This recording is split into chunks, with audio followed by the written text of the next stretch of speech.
I'm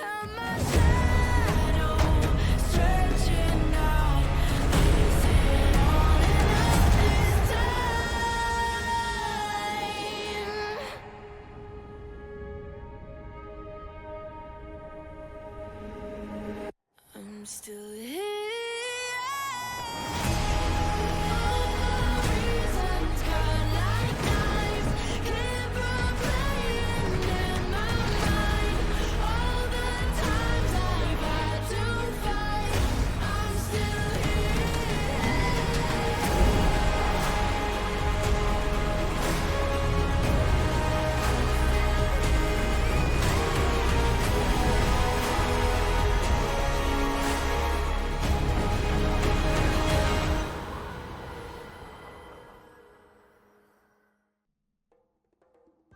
Hey guys, what is up? Super K-Man Rocks here, and we are back for day number 4 of the 2024 World Championships here. I am very, very excited to get into day number 4. This is the 1-1 day, so we are back to best of 1s after some best of 3s yesterday. If you want to check out, obviously, that day 3 video, you can up in the iCard. I also will have the playlist for every single day of Worlds up there. That's going to be all the pre-tournament coverage, all the play-ins coverage, days 1 and 2. All of that's going to be in that playlist if you're interested in how we got to this moment. Of course, I would check out days 1 and 2 if you haven't already, because every single team today obviously played on both of those days. So if you want to know my thoughts on, what their form is and maybe how they have been coming into this part of the tournament, that is a great place to start. But of course, yesterday we saw our first 2 teams qualify for the quarterfinals in LNG Esports and of course Gen G. Not a huge surprise in terms of the results once we got the draws. It's nice to see a team like LNG performing well, but today we get to see teams that are going to potentially have a shot to qualify in the next round for the quarterfinals, because winning today puts you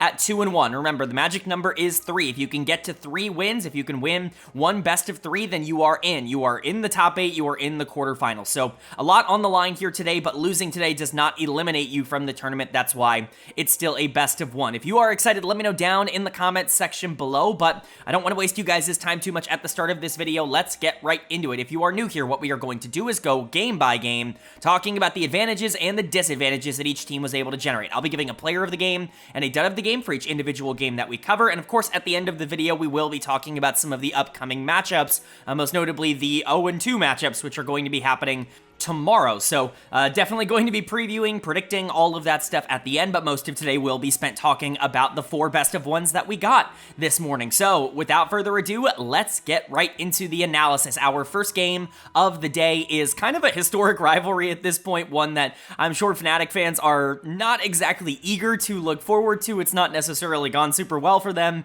in the past, and it's already not gone well for them this year. It's a matchup between the number 2 seed from the LPL in Top Esports and the number 2 seed from the LEC in Fnatic, and unfortunately for Fnatic, that trend seems to continue. Top Esports seems to just have their number ever since it started with success. It just hasn't seemed to turn around for Fnatic, and Top Esports actually looks phenomenal right now. They've looked excellent at this tournament. They've had a really, really difficult schedule. They've basically exclusively played some of the best teams in the world. They had to play T1 in day number 1, and obviously they were able to beat them, which is pretty massive, but they had to go and play Gen G on day number 2.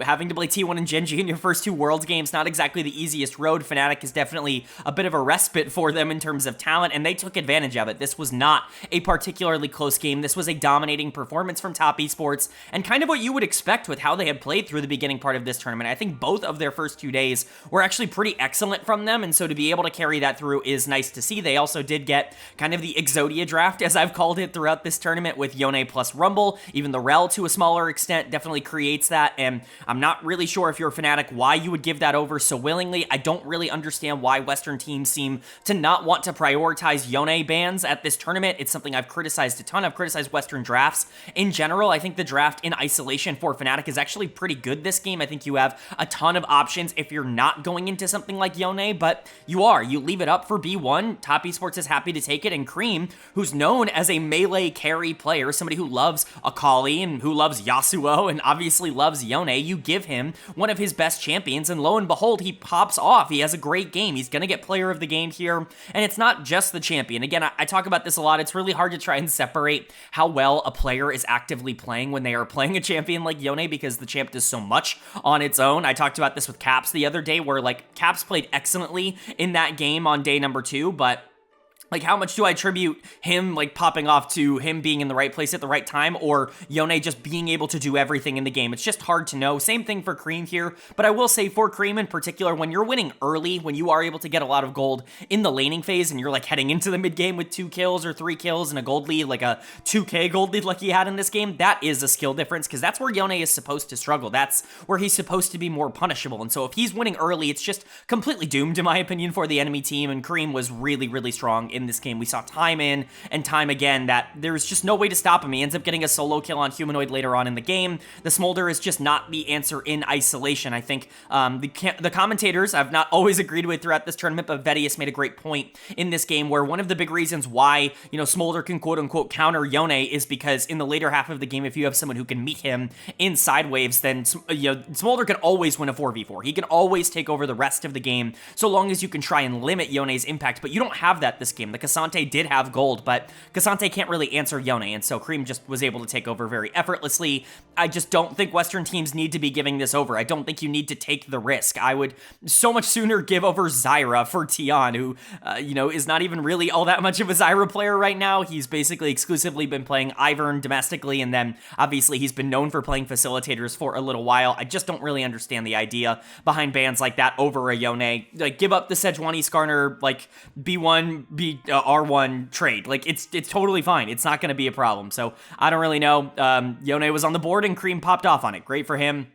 I do also want to point out Jackie Love, who I think had a pretty underratedly great game. Those ultimates were exceptionally good. People keep talking about how Misfortune is dead. It's just not the truth. This champion still does a lot of damage, even after the Bloodthirster nerfs. She's not as strong. Again, very similar to what we've talked about with champions like Smolder and like Rumble that got a ton of nerfs coming into this tournament. They are definitely weaker. It's not like you're sitting here and feeling the same kind of power that you did for MF for the entirety of the year, but that doesn't mean that she is bad. That doesn't mean that she is weak. It just means that she is weaker than what she was. She can still do a lot in the early game. Lane swap metas are actually kind of okay for her because she can take towers relatively quickly. She can facilitate dives relatively easily, and that ultimate is always useful in the later half of the game, especially if you have as much setup as they do with Wombo combo potential on top esports. Mako was very good here on the rel, a couple of fantastic engages. He was in the running for player of the game for me. Tian, I think, had some really good map pressure. 369 was bullied a ton in the early game because of these lane swaps, but ended up surviving it, not being nearly as far down as people like Humanoid in the early game, and so, it was fine for top esports. They didn't really have any problems. The moment that they were able to get multiple towers across the board in the early game because of Fnatic's over-reliance on trying to make scrappy plays, the game was over. They had complete map pressure, and there was no way for Fnatic to actually take another fight that ended up being favorable for them. There was just never going to be a game state where that worked, and that's kind of on Fnatic as well. They over-forced down into not only the top lane with a double teleport, but into, in my opinion, the worst of the two plays, a teleport into the bot lane to try to pick off 369, which does work, but they give up mid-tier 1, they give up top tier 1 in order to do that, and now all of a sudden, there is like a 0% chance for the rest of this game that Fnatic ever finds a fight that they're capable of winning. There's just absolutely no way this map state ever ends up working out for them, and they sacrifice it to get a kill on the Rumble, who is already behind. It's just a pretty horrendous decision, and it continues to show that Fnatic's in-game shot calling, it's just horrible. It's about as, it's what we've talked about with D plus Kia and a lot of the other teams that are around this area, where they're not dumb players. They understand that they need to find resources somewhere on the map, and they're going to be going for them, but it doesn't really seem to be any sort of long-term planning in terms of in-game decisions, and it very much costs them in integral and key spots. And when you have your main carry fall behind as far as Humanoid fell behind in this game, there's really no coming back. Humanoid is going to get dud of the game on the Smolder. You're relying entirely on the Smolder to be able to win you this game in the later half because he is your only source of damage. Jhin can melt through a lot of the enemy champions, but the range and the dive tools on the side of top esports make it very difficult for Jhin to just sit there and kind of do his thing. He's going to be mostly a secondary carry in terms of how this comp ends up working out, considering he's one of the biggest utility pieces that Fnatic has, but Humanoid has to be strong enough to be able to fight. He has to, at the very least, be able to match Yone in terms of damage in these fights, and he just can't do it. He was so far behind, he gets solo killed by Cream in the back half of the game. His positioning, quite frankly, was awful in this game. It just was not a good showing from Humanoid, and As we've said 100 times on this channel, if Razork and Humanoid aren't playing well, specifically if Humanoid's not playing well, Fnatic cannot win. They can't beat anybody at this tournament if they're not going to perform. They are the heart, soul, lifeblood, whatever you want to call it, of Fnatic. They are everything to this team. And so them struggling here it's not unexpected, right? But it's certainly disappointing. Overall, I think the rest of the team was fine. I thought Jun had a couple of great engages on the Leona, but again, pretty over-eager. Razork and Oscar, I think, played well together in the early game, especially Oscar, who was trying to outplay some of these lane swap scenarios. I don't think he was bad on the Cassante at all. It just wasn't enough. Top Esports is so much more clinical in terms of their macro, and you give them an inch, they're going to take a mile. Like, you give them the map control, they're going to be able to suffocate you out, and that's exactly what we saw. So, unfortunately for Fnatic, they dropped to 1 and 2.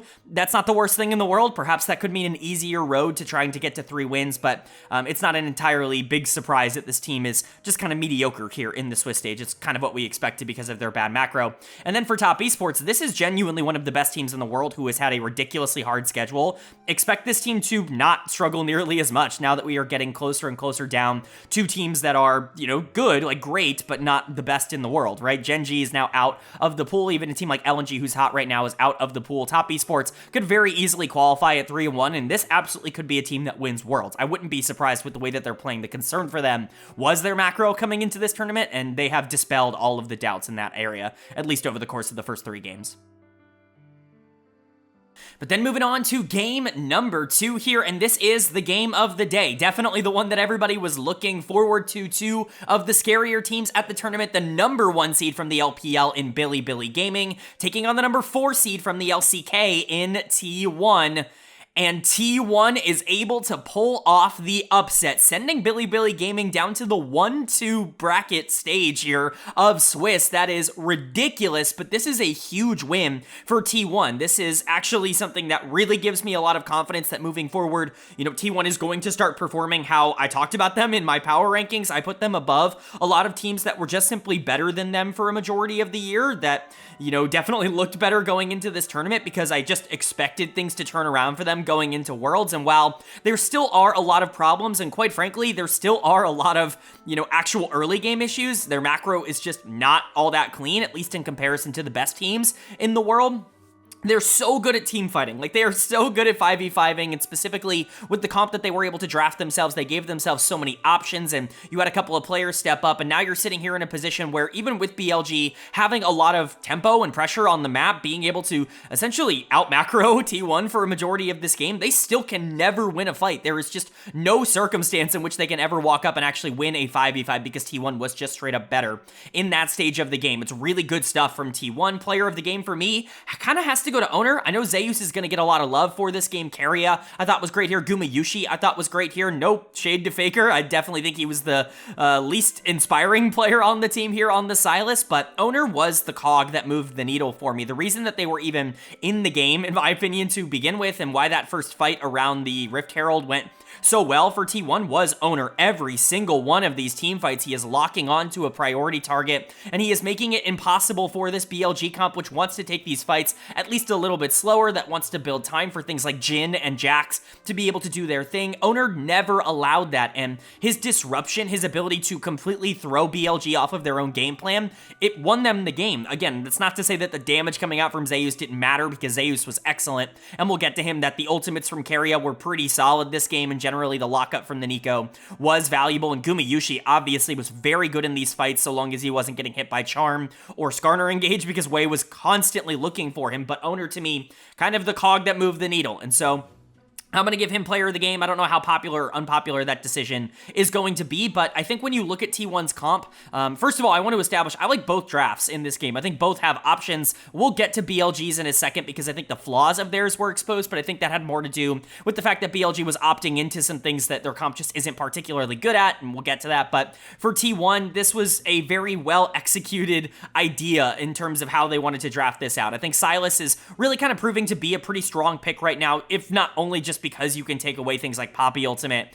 and Skarner ultimate. Jax ultimate's obviously always really good. You know, Sylas is just good in that phase where he offers so much utility, but at the same time, I think I underestimated his damage. Like, he can do a lot even without as much gold. I do want to say, like, people are going to overrate, oh, like, Sylas is really strong. He obviously does a lot of damage. We've basically exclusively seen him with resources at this tournament so far. The reason I was lower on Sylas is that from a neutral state, I just don't think he does as much as a lot of the other champions. I've kind of pointed out similarities to a champ like LeBlanc in terms of how it ends up working out, where from ahead, he's super oppressive, and from behind, he's just kind of useless. I still think that that is kind of the case, but I was underestimating him a bit as a champ. But if you have that lockdown coming in from Vi, from Nico, from Gnar, you have a lot of CC being able to set up a lot of these plays, then Sylas actually can be quite a bit of a problem because he's just not dying. Like, he's just staying in these fights and he's surviving a lot longer than a lot of other champions would be able to in these circumstances, and it makes the Jax a lot less relevant. It certainly makes the Ahri a lot less relevant, even though she has infinite gold, and we'll talk about that. But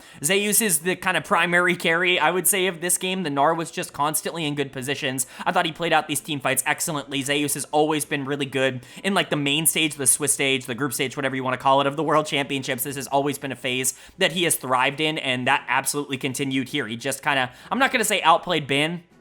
Bin certainly made some mistakes down the stretch of this game, but I wouldn't say he outplayed him. Bin was also pretty solid on the other side. Zeus was just more relevant to the game as a whole. Like I said, Guma and Keria, I thought had a really good game. I really like Nico's support. I continue to think this is a really strong pick and opens up a lot of opportunities. Nico's biggest flaw is that she's just not a primary damage dealer in the back half of games, and so if you're drafting her in the mid lane, you're just putting a responsibility on her that's probably not going to be fulfilled. She can't do enough damage to justify that, as opposed to a lot of other mid laners right now. But in the support position, none of that matters. The lockdown and the CC and the reliability of her engage is just so valuable. Guma played these fights excellently, even if this is a hard game for Kalista, all things considered, and I already talked a bit about Faker. I think some of the plays he made weren't the best, like some mental lapses, I would say, in terms of just going in without the rest of his team, but that champ is so forgiving in terms of some of those mistakes, and it didn't end up mattering in the end. And so for T1, this was just a necessary win. This is proving that they are not just, you know, the T1 that we saw domestically in the regular season, that this is a team that's going to get better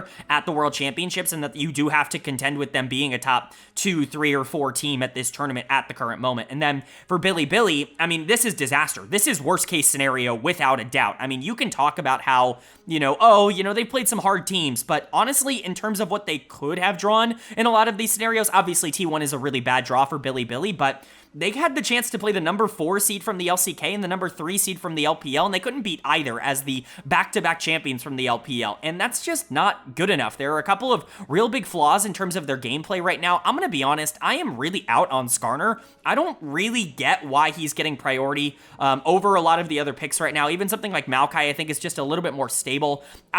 Maybe I'm not seeing it, and I don't play Skarner, so maybe I just don't understand, but what does this champ do in the late game other than hopefully get in? Like, he loses all of his health before he can engage on anything. He constantly has to be so far forward that if he's playing from behind, he's just going to get bursted down.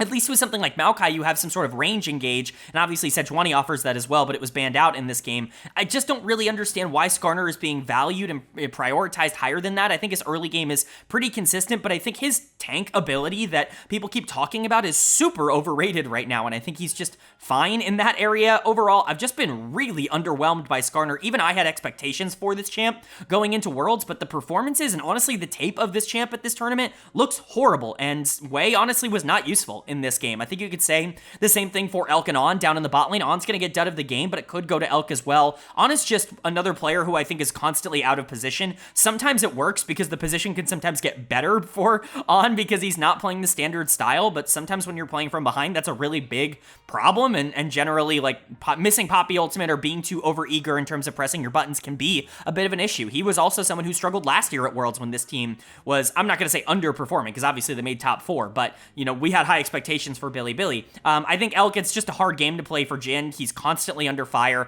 from things like the Vi, from things like the Gnar, from things like the Sylas, and so it's just very difficult to play this long range, low mobility, type of champion. You need space in order to operate Jhin, and Knight was super fed. Knight had a great game. I thought he played out these fights well, but as the primary carry, like, Ahri's just not built to do that. This was a game where Bin really needed to start taking over in side lanes, and he just really wasn't able to do that. Your entire comp, in my opinion, is structured around trying to play the map, and you kept opting into these 5v5 team fights around major objectives, and that's where T1's comp ends up thriving. I think you had something here, you just failed to utilize it. So for Bilibili, you're sitting at 1-2. Like, you are now one best of 3 away from going out in Swiss stage as the champions, the back-to-back champions from the LPL, a team that was top 2 for basically everybody coming into this tournament. This is a disaster. I'm not giving up on them or anything. I think that they're going to be, fine. I think they're going to make it into the quarterfinals, at least right now, I believe that. But this is really not a good start to this tournament. They have looked a lot worse than anyone could have predicted. And for T1, this is a really nice win. This does solidify, in my opinion, this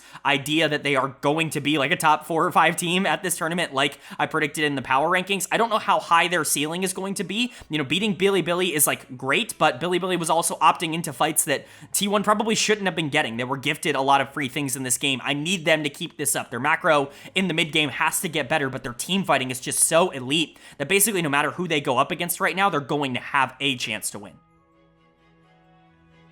But then moving on now to game number 3, the start of our second half of the day, and a very consequential matchup between two teams that I do not think expected to have a chance at 2-1. It's the number 1 seed from the PCS in PSG Talon taking on the number 1 seed from the LCS in FlyQuest. And luckily for North America, FlyQuest is going to get the job done here. It would have been kind of a disaster if they ended up losing this. We talked about this in not only the preview, but when the draw happened. FlyQuest has been incredibly fortunate in terms of the teams that they have played throughout this tournament. They have basically gotten best case scenario in every single round. Drawing GAM in round number 1 is obviously great. Even drawing D plus Kia in round number 2 was pretty good in terms of the teams that they could have gotten. DK, probably the weakest of the teams that were 1-0 after day number 1. They draw another minor region team, the only minor region team in the 1-1 bracket here in PSG Talon, and they are able to get the job done, kind of playing in to PSG's strengths in terms of their draft. This is obviously something that's very comfortable for FlyQuest, who have champions like Ivern for Inspired that he's played a lot of, and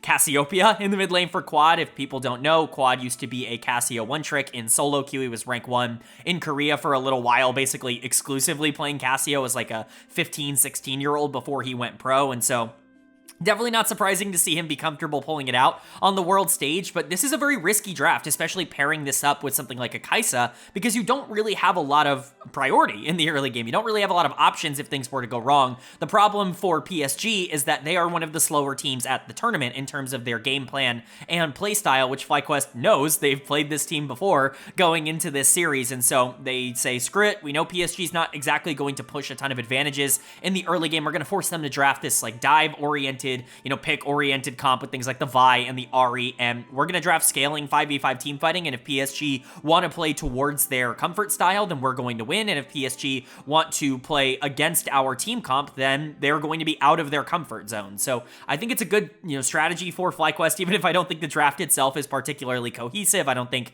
Kai'Sa fits necessarily all that well with things like Cassiopeia in terms of the front to back, but at the end of the day, it does end up working out because of the comfort. Player of the game really has to go to one of two people. I'm going to give it to Inspired on the Ivern, but Inspired, Masu, it's got to go to one of them. They were both excellent in this game. Inspired was definitely the driving force for me in terms of the aggressiveness that Fly was able to show in the back half of this game. The Ivern just allows you to go so deep, so frequently. We saw what Weibo was able to do with the shields and the healing and the redemption and, all of that stuff. There's just no way that you can stop a Renekton from diving onto your backline and, doing any sort of havoc. Like, best case scenario for PSG, they're actually able to kill him, and somehow, some way, that best case scenario never actually happened. This Renekton just could not die in the late game, no matter how aggressive he played. It really unlocks Weibo's playstyle. He loves trying to be the most aggressive player on the Rift, and obviously Inspired has been so good on this Ivern over the past month and a half or 2 months as we've gotten into the domestic playoffs in the LCS. This continues to be a high priority pick, and honestly, I'm just expecting it to be banned away from FlyQuest for the rest of the tournament. There is no reason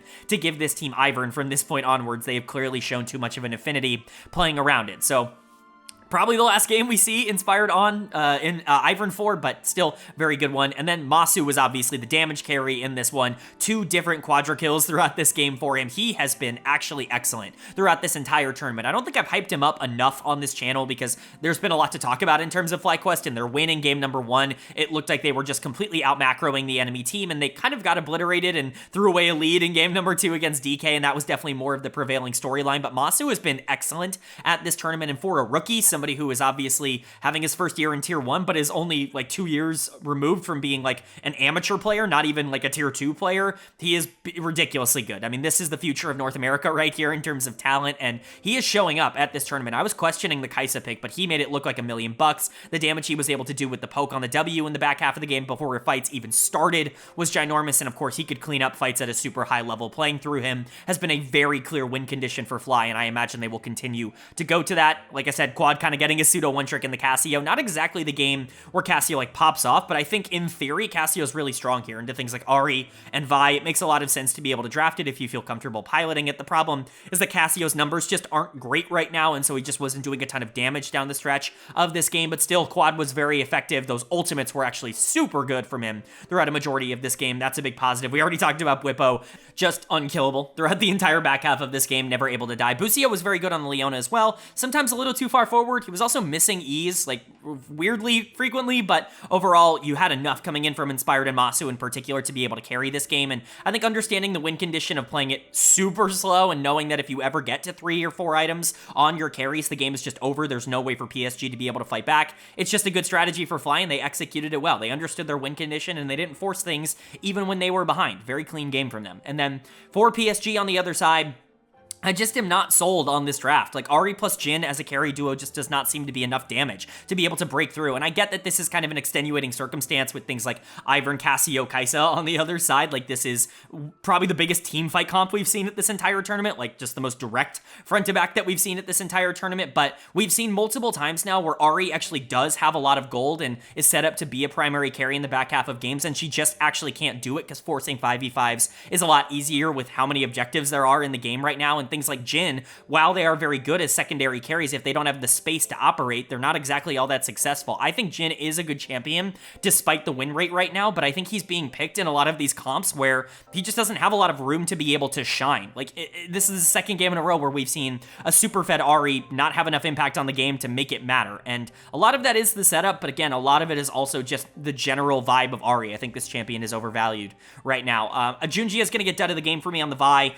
A couple of good engages, like when it didn't matter anymore. You know, he dives on top of the Cassio at the end of the game.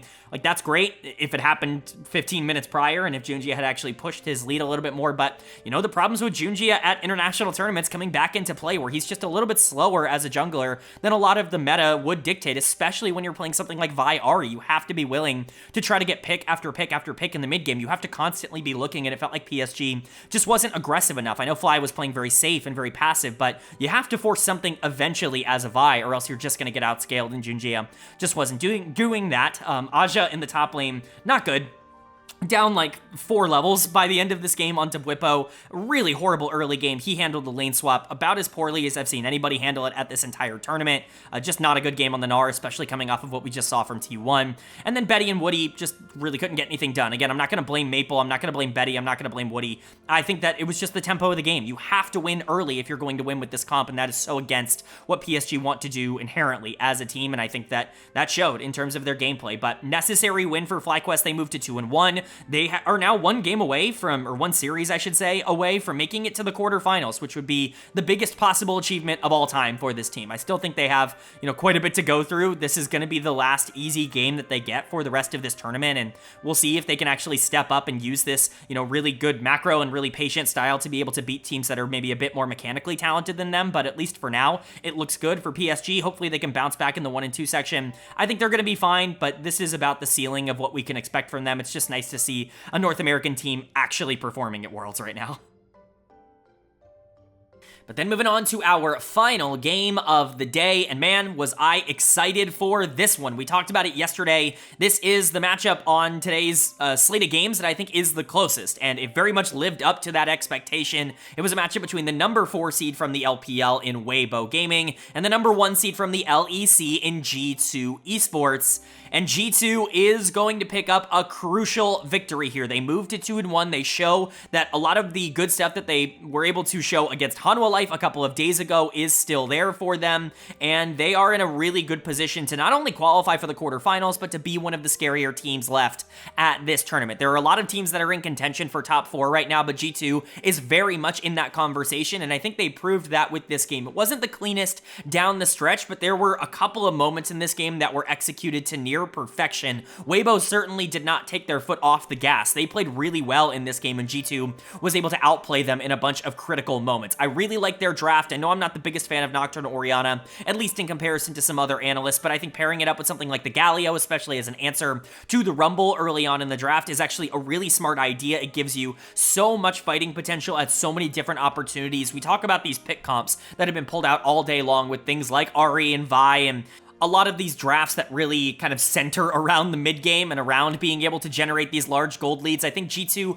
has that to an extent, but they have so many more tools and options in other phases of the game. Just generally, Orianna is such a good front-to-back team fighter that if you do end up getting into these straight-up 5v5s, you're actually in an okay spot, and especially because Galio was so unkillable in this game, it actually gives you that raw frontliner that can sometimes be lacking from those pick comps, and also you have options in the early game because I know Nocturne's a bit slower, but Galio should have a really good match in the top lane, and you drafted Kalista Rell, which is going to be a very dangerous lane to try to 2v2 in, and so obviously they're going to lane swap out of it, and now you're going to find a situation where Kalista is actually going to be super valuable in the back half of the game. It's a really well-rounded draft, I would say, overall for G2, and they really were able to execute it. That's not to say that Weibo had a bad draft. In fact, I think I like Weibo's draft better on paper. I just think G2 executed better, and it really comes down to one fight, the second big fight in the river, the one after Weibo won it, the one that G2 was able to pick up a very close win in. That fight was 1 or 2 autos away from going in favor of Weibo Gaming, but G2 play it to perfection. They're able to pick up, I think, 4 kills in that exchange, and all of a sudden the gold lead has expanded, ballooned into about 4K, and from that point onwards, G2 is allowed to make the amount of mistakes that they made in the back half of this game. I don't expect this to be a regular thing for G2. They're actually really good at being able to close out games. Typically, their problem has always been generating gold leads, as the broadcast has acutely made everybody aware of over the course of this tournament, but they were a little bit sloppy down the stretch. We'll definitely talk about that in a second, but how do you not praise Broken Blade for this performance? Very easy choice for player of the game here on the Galio. He was terrific in this game. He gets a solo kill very early on onto Breathe on the Rumble, and he stays relevant throughout the entire game. He is a primary tank, and I know Galio's not necessarily looked at as like one of these big beefy tanks, but in this meta where damage is a little bit lower than it has been in other metas where survivability and sustainability is actually prioritized over just raw damage, something like Galio, when you build full tank, can actually be impossible to kill, and we saw that down the stretch. The Tristana just didn't have enough damage to be able to break through the Galio in the back half of the game, and Xiaohu was playing really well. He just wasn't actually able to get any resets because he wasn't able to take down the front line. So credit to Broken Blade. His big advantage early on in the laning phase was able to be carried over, and he is a big reason why, again, G2 was able to push themselves forward. But Hansama kind of being the primary damage carry, not surprising. He's actually been really good at this tournament so far. I'm really hoping that keeps up. He does not have the best track record of playing at Worlds. We've talked about that a ton so far on the channel in terms of like pre-Worlds coverage. Hansama's Worlds history has actually been really bad, and so to see him playing the way that he did domestically in the playoffs, that is the most encouraging sign that you could possibly see, because even when you're talking about G2 in summer playoffs where they were a little bit disappointing, or season finals where they lose to Mad Lions for no reason, you're looking at players like Caps and Yike underperforming. You're not looking at Hansama playing poorly. He was probably the best player on the entire team throughout the summer playoffs and the season finals. And so to see that form carry over into Worlds where it's just not carried over historically for him, it's a really, really good sign. I think playing in the LEC studio obviously is probably a big help for that. Playing at home is, I'm sure, a big advantage, and hearing the crowd cheer for you, I'm sure, is a big advantage, but it's just really nice to see that Hansama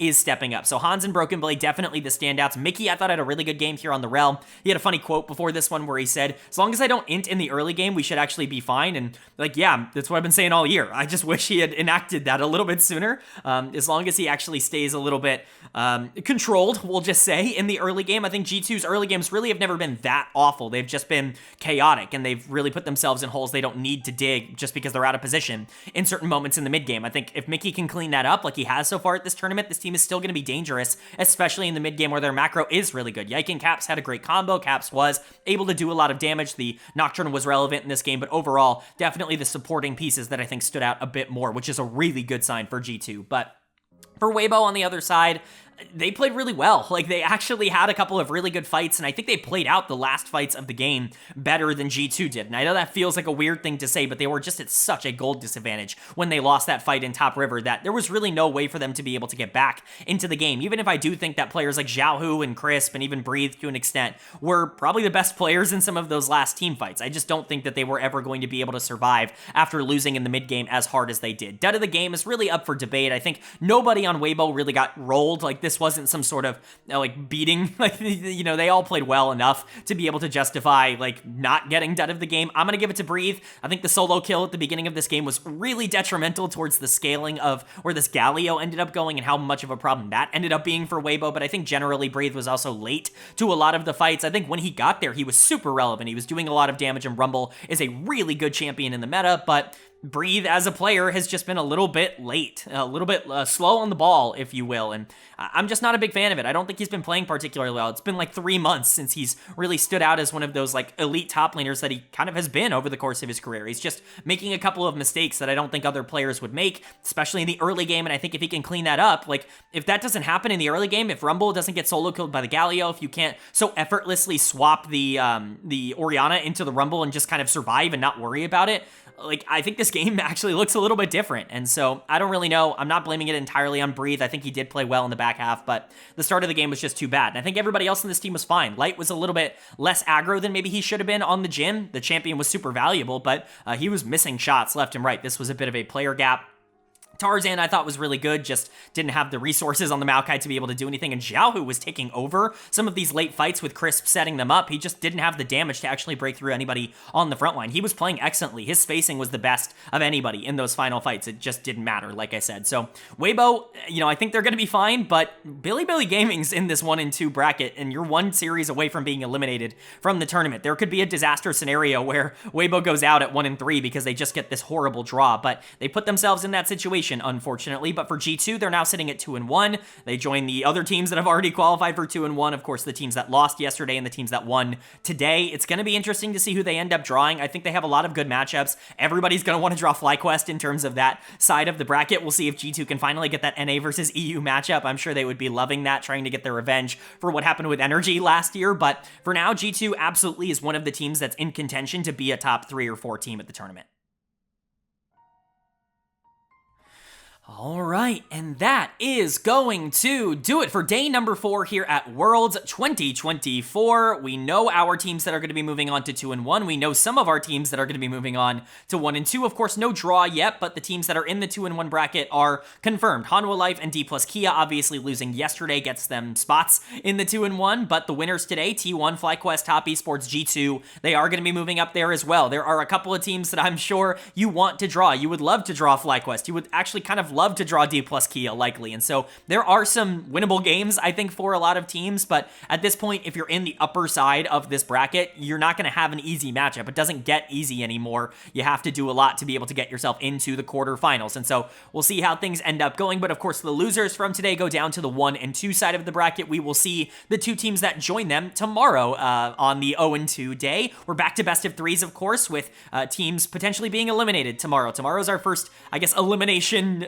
day of the entire main stage of the tournament. The 2 teams that lose will be out, the first 2 teams out from the main stage, and it's pretty easy to predict who they will be. We got some pretty clear-cut matchups. The first one, Pain Gaming taking on Team Liquid. I think at least in terms of expectations, if Team Liquid ends up losing this, NA is going to be in complete disaster mode. Not only 100 Thieves going out, obviously, in the play-in stage, but if Team Liquid doesn't win a single game or a single series in the main stage, it just would be disaster no matter how well FlyQuest is doing because of how easy FlyQuest draw has been. And so they've got to win this, and they should win this. Pain should not even really put up a fight. This should not be a particularly close series. Team Liquid should be walking forward, and the same thing could be said about Mad Lions. Obviously, these are the 2 teams that came out of the play-in stage undefeated, Mad Lions and GAM taking on each other, but Mad Lions actually showed a lot of good things in the play-in stage, and I think one of the things that Mad does really well is take advantage of teams that they are just straight up better than, and GAM should be one of those. Although a matchup that I am very scared of for Mad Lions is Kiaya into Mirwin. I think that that could potentially be a problem if Mirwin isn't playing his best, but he's actually been pretty good, pretty stable at this tournament. So as long as you're good on the top side, I think you win basically everywhere else. I think think bot lane is a gigantic gap in favor of Mad Lions, and I think that should be able to get them to the 1 and 2 section. I would imagine the two like minor region teams that surprisingly were able to qualify so effortlessly through the play-ins, I think they will likely be the first two out of the main stage. But let me know if you agree or disagree down in the comment section below, and that's gonna do it. I do hope you guys enjoyed. If you did, leave a like. It really does mean a lot to me. Lets me know you guys are enjoying the content, and it does help get this video out to a lot more people, which I'm always very appreciative of. If you're new here, hit the subscribe button. Of course, we'll be covering every single day of Worlds on this channel all the way through to the finals, and of course, after that, we're gonna have a ton of off-season coverage. We're already hearing about a bunch of the roster moves that are being confirmed in the LEC or in the LCS, and so I'm happy to go over all of those once the tournament ends. Stick around if you're interested in that, or of course, if you just want to watch the rest of my Worlds coverage, it would mean a lot if you hit that subscribe button and hit that bell. But with all that being said, I hope you all are having a great day. I hope you continue to have a great day, and I will see you all